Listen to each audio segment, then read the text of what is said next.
Semua lihatlah, si pengganggu sekolah merobek pakaian gadis itu.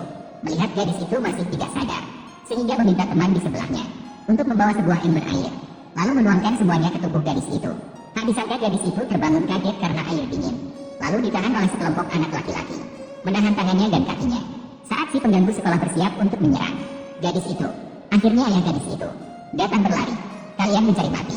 Ayah, ayah, selamatkan aku. Namun si pengganggu sekolah merasa kuat karena banyak orang. Sama sekali tidak menghiraukan ayah gadis itu. Dia baikan, mengancam akan mengganggu putrinya di depan pria itu, menyakiti putrinya. Pria itu marah tak terkendali, langsung menyerang dan menekan leher salah satu dari mereka.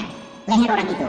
Si pengganggu sekolah melihat situasi, mengancam dengan nyawa gadis itu, memerintahkan pria itu untuk segera melepaskan temannya.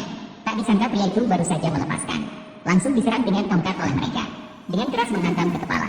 Melihat pria itu tidak berani membalas, kekerasan di sekolah semakin menjadi-jadi. Mulai meraih pakaian gadis di depan pria, menarik-narik pakaian gadis. Pria tak bisa lagi bertahan.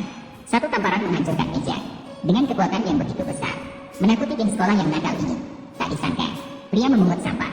Kemampuannya sungguh luar biasa. Namun setelah putrinya diselamatkan, malah sangat kecewa pada ayahnya, menghardik ayahnya. Meski memiliki kekuatan bela diri yang hebat, melihat putrinya diganggu orang, namun tak berani bertindak. Yandran, apakah ada alasan tersembunyi lagi? Aku mengatakannya untukmu. Takut pada ayah yang berkuasa dan berpengaruh untuk membalas dendam padamu. Yandran, cukuplah, Xiao Shan.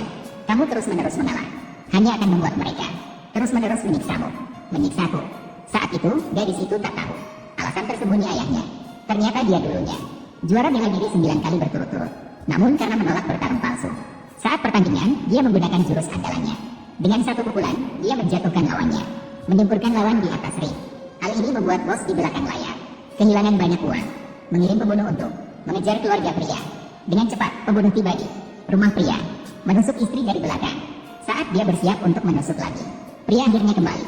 Dengan satu pukulan, dia menjatuhkan pembunuh ke tanah. Melihat bahwa dia bukan lawan pria, pembunuh melompat keluar jendela dan melarikan diri karena cedera berat pada istrinya. Sebelum meninggal, dia meminta pria untuk merawat baik-baik putrinya. Sebelum putrinya berusia 18 tahun, tidak boleh menunjukkan kekuatan. Pria mengikuti permintaan istrinya, menyembunyikan identitas, membesarkan putrinya dengan mengumpulkan sampah. Dan sejak gadis itu di sekolah, setelah diintimidasi, setiap hari setelah sekolah, dia berlatih tinju di rumah.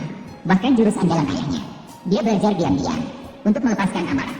Dia di atas panggung sekolah, menggunakan keahlian terkenal ayahnya.